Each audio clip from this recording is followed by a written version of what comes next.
Good morning everybody. आज का topic है प्रोबेबिलिटी की कुछ गलतफहमियाँ, मिसकंसेप्शन। आइए हम जानना चाहेंगे कि ये क्यों होता है। इनकी जो गलतफहमियाँ हैं, प्रायः जो लोग प्रोबेबिलिटी के लिमिटेशंस को नहीं समझते उनके द्वारा अक्सर ये गलत व्याख्या किया जाता है। इसका मुख्य कारण है कि प्रोबेबिलिटी अक्सर आपके इंट्यूशंस के विरुद्ध आ रहा है। आपको मालूम होना चाहिए कि प्रोबेबिलिटी थ्योरी हमेशा रैंडम एक्सपेरिमेंट्स के लिए होता है। आपका इंट्यूशंस कहता है कि ये रैंडम है, बट वास्तव में वो रैंडम नहीं भी हो सकता। आप जो सोचते हैं और जो वास्तव में है, ये दोनों अलग अलग चीज़ें हैं। सावधान रहें कि जो पर्याप्त रूप से रैंडम नहीं लगता उस पर प्रोबेबिलिटी थ्योरी सही आकलन नहीं कर सकता।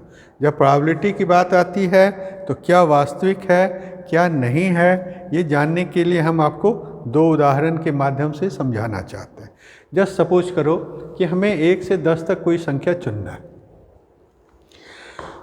आपने क्या कहा? 100 पीपल्स के ग्रुप को कहा कि 10 तक सुनिए, 1 से 10 तक। तो आप क्या सोचिएगा कि 100 में 10 आदमी 1 को चुने, 10 आदमी, अगला 10 आदमी 2 को, अगला 10 आदमी 3 को, और इसी तरह से 1 से 10 तक सभी संख्याओं को 10-10 लोग चुनना है। लेकिन ऐसा होता नहीं है। क्या होता है?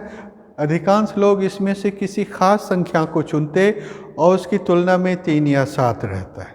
तो आपका ये कंसेप्ट बदल जाएगा कि सभी संख्याएं समान रूप से संभावित नहीं है। इसलिए कैसे रैंडम हो गया? क्योंकि ये जो आपने देखा, ये ऑब्जर्वेशंस के आधार पर देखा गया कि 3 या 7 लोग ज़्यादा से ज़्यादा लोग चुनते हैं। इसीलिए आप मान कर चलिए कि इस तरह के एक्सपेरिमेंट में सभी समान रूप से इक्वली लाइकली नहीं है। इसीलिए प्रोबेबिलिटी का ये थ्योरी यहाँ पर लागू नहीं होता, क्योंकि सभी लोग ऑब्जेक्टिव रूप से नहीं सोचते। आइए आपको हम कुछ साइकोलॉजिकल कारण बतलाएं। अधिकांश लोग 1 या 10 को नहीं चुनना चाहते। मालूम है क्यों नहीं चुनना चाहते? क्योंकि ये संख्याएं अंत में आती है। वे 5 को भी नहीं चुनना चाहते क्योंकि वो मिडिल में आती है। इसलिए वो ऐसी संख्याओं को चुनना चाहते जो देखने में लगता है कि वो ज़्यादा रैंडम है। इसीलिए 1 से 5 के बीच में 3 आता है, या फिर 5 से 10 के बीच में 7 आता है। तो ज़्यादातर लोग इस प्रकार से चुनते हैं।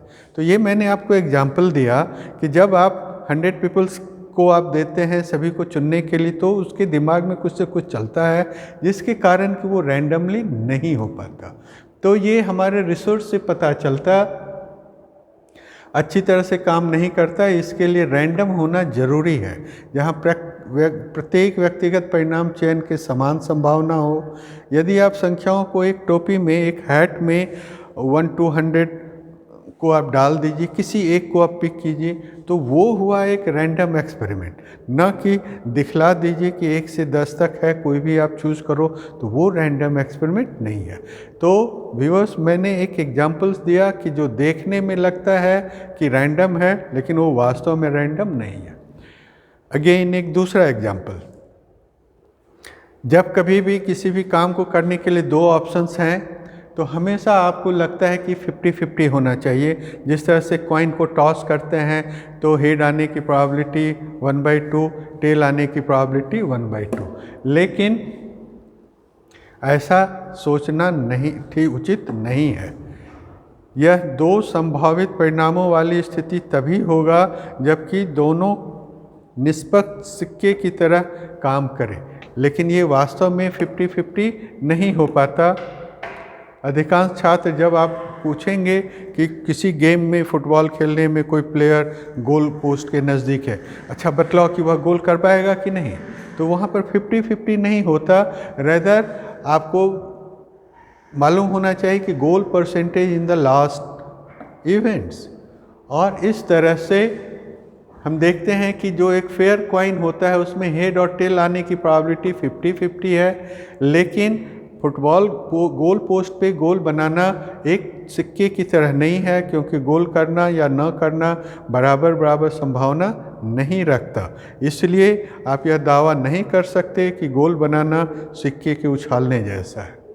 वैसे व्यवहारिक जीवन में आपको अपने गोल तक पहुंचने की दिशा में एक कदम आगे बढ़ने के लिए इसकी आवश्यकता होगी।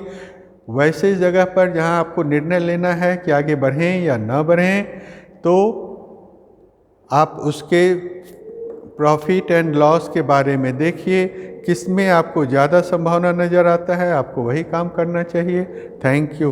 कैसा लगा? अच्छा लगा?